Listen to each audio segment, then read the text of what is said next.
Welcome to new TV Telugu. BRS working president KTR Telangana మహిళా commission ముందు నిరసన సెగతగిలింది. కేటీఆర్ ను అడ్డుకునేందుకు మహిళా కాంగ్రెస్ కార్యకర్తలు ప్రయత్నించారు. ఆర్టీసీ బస్సులో ఉచిత ప్రయాణంపై ప్రస్తావిస్తూ మహిళలపై బీఆర్ఎస్ ఎగ్జిక్యూటివ్ ప్రెసిడెంట్ కేటీఆర్ వ్యాఖ్యలు చేసిన నేపథ్యంలో మహిళా కమిషన్ ముందు విచారణ జరపడంపై అభ్యంతరం వ్యక్తం చేశారు. బొద్ద భవన్లోని కేటీఆర్ ను మాత్రమే అనుమతించారు.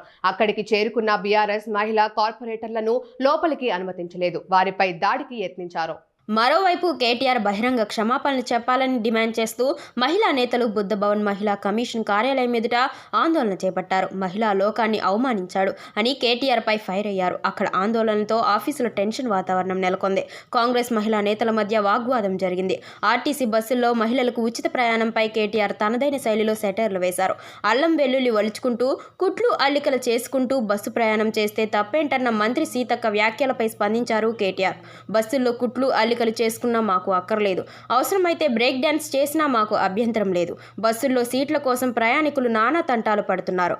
ఆర్టీసీ సిబ్బంది ఇబ్బందులు పడుతున్నారు. బస్సుల సంఖ్యను పెంచాలని కేటీఆర్ అన్నారు.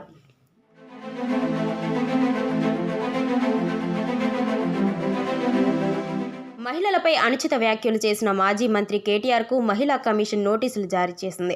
మహిళా కమిషన్ ఎదుట వివరణ ఇచ్చేందుకు కార్యాలయానికి వెళ్లిన కేటీఆర్కు నిరసన ఎదురైంది. కేటీఆర్ వ్యవహార శైలి నేపథ్యంలో మహిళా కాంగ్రెస్ నేతలు పెద్ద ఎత్తున కమిషన్ వద్దకు చేరుకున్నారు. అలాగే మహిళా కమిషన్ కార్యాలయానికి చేరుకునేందుకు వస్తున్న కేటీఆర్ వాహనాన్ని మహిళా కాంగ్రెస్ కార్యకర్తలు అడ్డుకునే ప్రయత్నం చేశారు.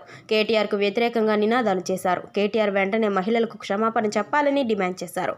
దీంతో అక్కడే ఉన్న బీఆర్ఎస్ కార్యకర్తలు కాంగ్రెస్ కి వ్యతిరేకంగా బైఠాయించారు. అప్రమత్తమైన పోలీసులు అక్కడున్న వారిని అడ్డుకున్నారు. ఈ తోపులాటతో బుద్ధభవన్ దగ్గర ఉద్రిక్తత నెలకొంది. ఈ ఘర్షణలో పలువురు గాయపడినట్లు సమాచారం. మరోవైపు బీఆర్ఎస్ కాంగ్రెస్ కార్యకర్తల మధ్య తీవ్ర వాగ్వాదం జరిగింది.